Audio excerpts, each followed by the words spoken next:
Olá, sou Carlos Raton e esse é o Pod Povo, feito para dar vez e voz a você. Aqui é jornalismo. Esse mês é o mês da consciência negra, um mês importantíssimo para o Brasil. E à minha frente o advogado Flávio Viana, especializado na OAB nessa questão.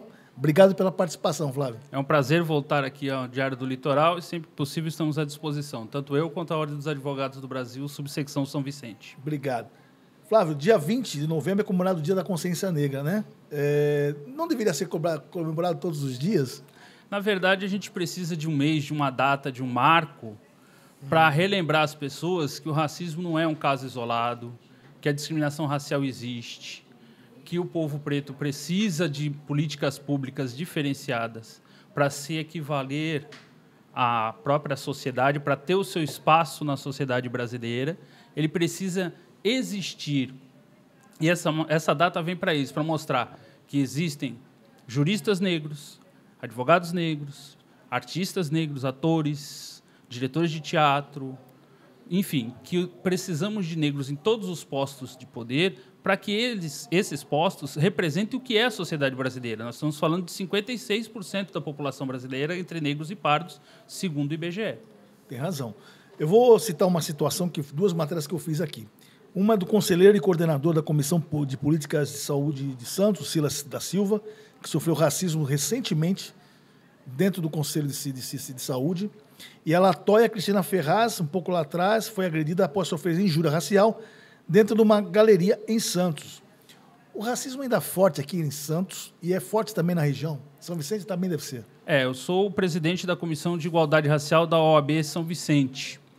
E o racismo é presente no dia a dia. Quem me acompanha pelas redes sociais, eu sempre coloco que é o caso isolado, número 8 milhões e não sei o quê. Porque a gente vê isso todo dia. Então, esses dois casos em Santos são emblemáticos. Nós tivemos também casos em São Vicente. A OAB faz o acompanhamento quando a vítima nos procura. A gente faz um trabalho de acompanhar, fazer aquele acompanhamento de delegacia, fórum. Se houver o caso, a pessoa instituir advogado particular e precisar da OAB para alguma coisa, a OAB está sempre de portas abertas. Só que a gente vê isso reiteradamente na nossa região. E é engraçado porque Santos e a nossa região, historicamente, era justamente o ponto anti-abolicionista, o ponto anti-racismo. Era um dos pontos maiores do movimento abolicionista no século XIX. Sim, cara. Então, assim, o que aconteceu? A cidade mudou. Hoje a gente tem um grupo, uma parcela da população que se acha no direito de discriminar o próprio cidadão brasileiro, o terceiro, que se entende no direito como liberdade de expressão de ofender a raça, a etnia, a orientação sexual, o time de futebol. Exatamente. As pessoas perderam a noção do mínimo de respeito e cidadania, o mínimo de que o direito de uma pessoa termina onde começa o direito da outra. Nós temos que nos respeitar enquanto sociedade para se dizer, entre aspas, civilizada. No caso das pessoas, as pessoas negras, né, pretas, enfim, não pode ficar caladas. Não. Você aconselha que elas no mínimo... Não aceitem. A gente tem muitos casos na UAB aqui da nossa região que as pessoas desistem ao longo do processo. Psicologicamente, nós já temos pesquisas científicas, inclusive das faculdades de psicologia da região, informando o quanto que o abalo psicológico das vítimas é grande, principalmente quando acontece com crianças. Então, nós já tivemos casos em Santos com crianças discriminadas dentro de escola particular, dentro de escola pública. Nós já tivemos casos como esses que você citou, em comércio, em brigas comuns, em discussões comuns, em que a pessoa baixa para esse nível de atingir a etnia da pessoa. Entendi. Então, a gente precisa que essas pessoas sigam alguns exemplos, como o do Vinícius Júnior, da seleção, como, por exemplo, o do próprio Daniel Alves em outro momento, para que a gente tenha essa exposição, para que a gente mostre que o racismo existe na nossa sociedade e é crime. Em 3 pontos. Nós temos um racismo, que é o racismo diário, que é esse racismo que a gente vê na rua cada vez mais. Nós temos um racismo estrutural, que impede que a população negra ascenda socialmente aos pontos de poder, e o racismo institucional. Algumas instituições veladamente impedem a presença de negro em seus quadros. Eu vou citar um levantamento que eu fiz aqui, recém matérias, né? Que eu já Sim, peguei. são números, para a gente mostrar que a gente não está falando de alegre, Não. que tem base científica do que está dizendo. Levantamento, eu quero que você comente com isso, tá? Levantamento mostra que 81% dos brasileiros, 81% dos brasileiros consideram que o país é racista. Porém, quando perguntados se são racistas, apenas 11 admitem ter atitudes que se configuram racismo. É isso mesmo? É isso mesmo. Você tem sempre a desculpa tradicional de dizer, não, eu não sou racista, porque o primo do irmão, do cunhado, da família, do outro lado da minha sogra, é negro. Porque eu tenho empregados negros, porque eu tenho amigos negros. Isso não tem nada a ver. E é claro que a gente tem a famosa hipocrisia. As pessoas percebem casos como a agressão daquele jovem negro no Carrefour, no Rio Grande do Sul, percebem casos como o do Vinícius Júnior, percebem casos como os que você relatou, caracteriza o racismo, mas a pessoa não consegue ou não quer ver isso em si mesmo. Nós tivemos recentemente um presidente da República que disse que o filho dele jamais casaria com uma negra porque foi bem educado. Exatamente. Isso foram anos que a história vai ficar pro lixo da história, né? Nós, esse tipo de comentário, professores de história, no futuro, a história sempre demora bastante para avaliar os fatos, para ter essa distância da paixão, mas os historiadores do futuro terão grandes problemas para explicar esses últimos 4 anos. Perfeito. Só para lembrar que eu assisti fim de semana, o filme do Mussum nas telas e é brilhante, né? Num momento importante, né? Mostra um artista maravilhoso. Para mim, dos Trapalhões, o melhor de todos. E que sofreu racismo o tempo inteiro no programa, que Exatamente. Passou por isso na televisão em outros momentos. Sim. Nós temos 2 grandes produções negras de porte, sim, que é o caso do filme do Mussum, sim, e é o caso do novo filme do Lázaro Ramos, que é o Opaió 2.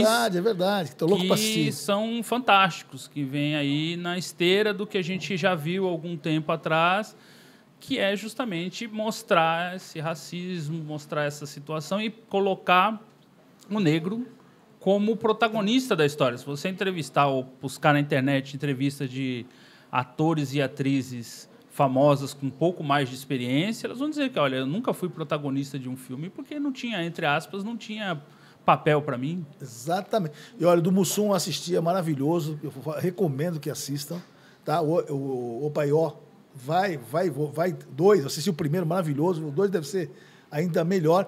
E no caso do Mussum, no filme do Mussum, não sei para quem não assistiu ainda, percebam e atentem para as mulheres negras que estão no filme, sensacionais, atrizes de primeiro mundo, né? De ponta. Cara, é fantástico, fantástico. São maravilhosas. As atrizes que fazem a mãe dele, todas as atrizes em volta do Mussum. Em volta do círculo. Do círculo, e os homens também, mas as mulheres negras do filme são maravilhosas. Cara, eu fiquei abismado com o talento delas. Umas conhecidíssimas, outras nem tanto, mas todas muito talentosas. Vamos lá. A presidenta do IPEA, Luciana Mendes Santos Servo, afirma que os negros no Brasil construíram uma economia a qual não foram incluídos. É verdade isso, não? Se você pegar toda a historiografia clássica sobre a economia no Brasil, Celso Furtado, ou em outros tantos aí, formação econômica brasileira, você vai ver que nós somos uma sociedade que foi criada em cima da exploração da escravidão negra. Até o Banco do Brasil está sendo questionado sobre isso, porque ele recebia todos os depósitos dos senhores de café, dos senhores de Minas Gerais, de Minas de Ouro, de Minas de Diamante, e administrou esse dinheiro todo. A nossa economia, a base da nossa economia até o final do século XIX é toda baseada na mão de obra escrava negra. E aí você tem todo um processo que é onde a gente chega no dia atual. Você tem um momento histórico entre 1840 e 1850, que é o auge do café, que tem toda aquela situação da escravidão negra bem ao auge mesmo. Em 1850 você tem a primeira lei, que é aquela famosa lei, a primeira lei para inglês ver, que é a Lei Eusébio de Queiroz, que diz que o tráfico internacional de escravos negros está proibido. Ninguém cumpriu. Mas em 1850 você tem o Estatuto da Terra, que proíbe os negros de terem terras no Brasil. Impressionante. Depois você tem legislação dizendo que é proibido ensinar a lei a escrever negros, escravos ou libertos. E aí vai para frente. E aí vai para frente. Você tem toda a política de imigração, você tem toda uma política de eugenia, de branqueamento da população brasileira. Que trata o negro que deixou de ser escravo das ruas como vagabundo. Né? Você substituiu aquela mão de obra negra pela mão de obra branca imigrante. Se você pegar os anais do Senado e da Câmara, foram escolhidos quem vinham. Sim. Os americanos, por exemplo, foram vetados. Os asiáticos foram vetados no primeiro momento, só vem a partir de 1904 com Kassato Maru. Sim. E a ideia era branquear a população brasileira numa distorção da teoria de Charles Darwin das espécies, né? Sim. E você transformar um país rural, negro e imperial num país democrático, republicano, não democrático, mas republicano, branco, às margens da cultura europeia, mais próximo da cultura francesa. Especialistas dizem o seguinte, que existe um processo de destruição da cultura, da religiosidade e noção de pertencimento. É verdade, né? É verdade. A gente tem dois grandes fenômenos sociais que são estudados, que o primeiro é o apagamento da história negra. Então, você vê cada vez mais os pontos da história do negro no Brasil sendo destruídos ou substituídos, e isso ao longo das últimas décadas. Por exemplo, o bairro da Liberdade, em São Paulo, foi dedicado ultimamente, pelos últimos 40, 50 anos, à população japonesa. Sim. O bairro da Liberdade era um bairro negro. Ali você tem a Igreja dos Aflitos, porque ali você tinha a Forca e tinha o Pelourinho. A liberdade é a liberdade dos negros. Você tem um cemitério de escravizados e enforcados do lado da Igreja dos Aflitos, que foi construído uma série de coisas por cima. Esse apagamento de marcos históricos faz com que a população negra não se enxergue na nossa historiografia, a não ser naquele momento em que é escravizado, em que é vilipendiado com a chibata. E, por outro lado, você tem o que a gente chama de apropriação cultural. Você começa a pegar elementos da cultura negra e começa a trazer e adaptar para uma cultura cristã branca. E, ao mesmo tempo, você persegue religiões de matrizes africanas, persegue a capoeira, que só conseguiu a liberação. Aqui, ele falou isso bastante. Só conseguiu a liberação como a forma de não ser crime, a capoeira, em 1945, por Getúlio Vargas. A capoeira era crime. Então, você tem todo um trabalho que foi feito. Por exemplo, o samba. O samba carioca, que é o nosso samba mais conhecido, ele nasce no Rio de Janeiro, dentro de um terreiro de candomblé da tia Ciata. Depois ele vai ser embranquecido no café Nice, quando os brancos começam a fazer samba. Antes, o samba era perseguido. Quando se popularizou, ele foi embranquecido. Então, você começa a ver os sambistas hoje, a escola de samba hoje, ela já não tem mais aquele viés de comunidade, de tradição, de cultura que tinha há décadas atrás. É uma indústria do entretenimento, é um grande espetáculo para o mundo ver, mas já não tem mais a mesma conotação de antes. Um dado que sempre me choca, né? 80% dos jovens que morrem no Brasil são negros. Isso ainda é parte dessa história que vem sendo construída há séculos, é isso mesmo, né? Você tem aí desde o Lombroso, que no século XIX descreveu características físicas que davam inclinação à marginalidade ou ao crime, e você pega as características que ele descreveu, é um negroide, é um homem negro, você tem sempre a ideia de que o negro vai cometer algum tipo de crime, ou já está cometendo. Isso acontece muito no comércio aqui, viu? Da região aqui, no Brasil inteiro, né? Brasil a inteiro. Pessoa entra no comércio, se a pessoa é negra, fica o segurança, isso é relatado por pessoas que já deram entrevista para mim. Você tem um caso clássico no Brasil, que é a Zara. Tinha um código na segurança, que era o Zara Zerou, perdão. Você entrando numa loja da Zara, entrando uma mulher negra, um homem negro, havia um código para segurança chamado Zara Zerou para perseguir, acompanhar esse negro dentro da loja para ver se ele ia furtar alguma coisa e, de preferência, que ele se sentisse acompanhado de perto para que deixasse a loja, porque não era o público-alvo para a marca Zara. Por isso que eu falo para vocês, sempre falo comigo, quem está comigo, quem é amigo meu, quem eu converso sempre. Vejam essas marcas, principalmente as que apoiaram aí um outro governo aí anterior, né? Essas marcas, e não vão mais, não comprem mais nessas marcas, não prestigiem essas marcas, porque comércios locais. Esse é o caminho que a gente tem para combater o racismo. Marcas, comércios locais, grandes varejistas. Algumas marcas usam muito trabalho escravo, marcas internacionais, são conhecidas no mundo inteiro por usar trabalho infantil, por trabalho em condição semi-escrava, e que tem até certificado dizendo que não. Eu não conheço todas, mas se eu descobrir que tem, eu não compro mais nada lá. Eu posso até ter uma peça ou outra sem saber quem são as marcas. Mas se eu descobrir, eu não uso mais a roupa e muito menos compro nada mais lá. O ideal é que a gente use o nosso poder econômico, o nosso poder como cidadão, para reprimir esse tipo de situação e esse tipo de forma de capitalismo, ou anarcocapitalismo, ou capitalismo selvagem. Perfeito. O sistema de cotas é importante para o Brasil. Sim. Já teve discussões aí então, na verdade, nós que... tivemos num primeiro momento um retrocesso. Isso. E agora nós renovamos as cotas universitárias.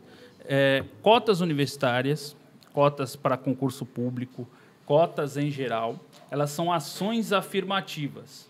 O que nós estamos dizendo com isso? Nós estamos resgatando uma dívida histórica com a população negra, parda, indígena, a partir de condenações e ponderações da ONU. Nós ainda estamos na década internacional do afrodescendente. Então, a ONU acompanha de perto as ações do governo brasileiro. Essas cotas não são eternas, elas são renovadas de 10 em 10 anos. Nós tivemos o encerramento do primeiro decênio dessas cotas em 2022. A discussão veio para 2023 por ser um ano eleitoral, enfim, o Congresso saindo, renovando, e agora nós tivemos a renovação dessas cotas na parte universitária. Agora a gente luta para que essa população negra que entrou na universidade através das cotas tenha condições de permanecer na universidade. E a gente fala em políticas públicas, a gente fala de ações afirmativas, por quê? Não é que nós estamos tratando uma população brasileira de forma desigual, tentando fazer uma situação para forçar. Nós estamos tentando igualar os desiguais.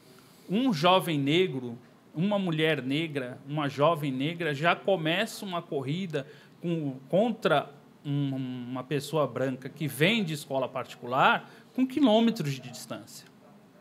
Então, a gente tenta seguir o princípio da igualdade, tratar igual os iguais e desigual os desiguais para nivelar. Então, a gente precisa desse momento, dessas ações afirmativas. É uma das ações para fazer esse resgate histórico dessa dívida que existe, porque o próprio governo brasileiro lucrou durante décadas, durante centenas de anos, nós temos 380 anos de escravidão, com um imposto chamado CISA. Todo escravo negro vendido ou comprado no Brasil, ou vindo do exterior, pagava imposto para o governo brasileiro no final e para o governo imperial brasileiro, e antes para o governo português. Esse dinheiro foi transferido via Banco do Brasil, por isso que nós estamos com essa discussão da responsabilização do Banco do Brasil, passou por outras instituições também do próprio sistema financeiro, e a gente precisa dessas ações afirmativas para que 56% da população brasileira se sinta brasileiro, seja incluso na sociedade.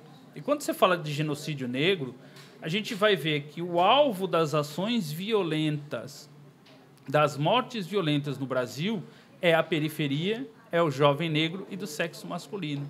Então, a gente já percebe pelo IBGE esse desequilíbrio entre mulheres e homens negros e entre jovens negros. A gente tem um genocídio, uma morte violenta de jovens entre 16 e 25, 30 anos, principalmente da população masculina muito grande no Brasil e desproporcional com a própria violência do país. Flávio, o assunto renderia 5 horas ou mais, mas tem um limite de tempo. Então, eu queria destinar esse finalzinho do nosso podcast, Pode Povo, para você falar aí um pouquinho do que vai rolar agora, né, esses dias aí. Nós estamos encerrando o Novembro Negro, né?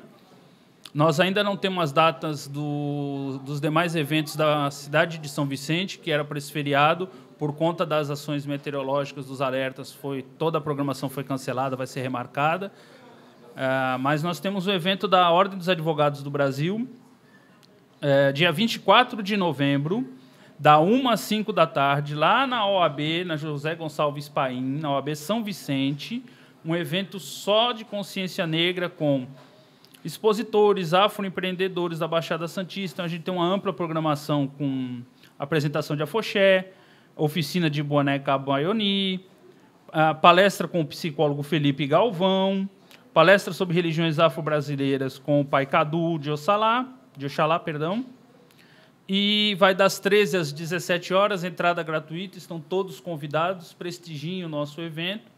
Nós temos ainda alguns eventos para acontecer na região, principalmente eu queria informar, um evento que vai acontecer no Guarujá, dia 26 de novembro, agora a partir das 13h30, lá na Avenida Antenor Pimenta, no Complexo Rafael Rodrigues, número 760, que é uma homenagem ao mestre Rafael Rodrigues. Para quem não se recorda, o mestre Rafael Rodrigues foi o criador e o presidente da Afroqueto, do Guarujá, e faleceu tentando fazer um resgate de vítimas quando houve o deslizamento do Morro do Macaco. Tem razão.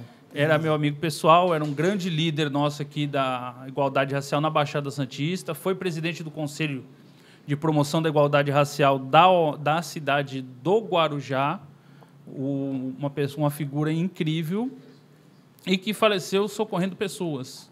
Então, vai ser uma homenagem ao nosso amigo mestre de capoeira, Rafael, e também o evento da OAB São Vicente. E mais um pouquinho para frente, aí sim, encerrando todas as comemorações, 3 de dezembro, a Alvorada do Samba no Quilombo do Pai Felipe, dentro da CET. Perfeito. Santos. Antes de mais nada, salve pai Rafael, né? Salve, mestre Rafael. É isso aí. Perfeito. Flaviana, muito obrigado pela sua participação. É um prazer, é uma honra, eu fico muito feliz com o convite e me coloco à disposição aí do Diário do Litoral, sempre que preciso, um pouquinho da gente aí que a gente doa para mostrar que a gente precisa lutar muito, uma luta antirracista, para que a gente seja uma sociedade mais igualitária e mais humanitária. Perfeito. Bom, o nosso Pode Povo fica por aqui, toda quinta-feira, lembrando, toda quinta-feira, estreia sempre um novo episódio, sempre um novo programa para você, com informações, com entrevistas bem interessantes como essa aqui no Flávio Viana. Até o próximo. Tchau.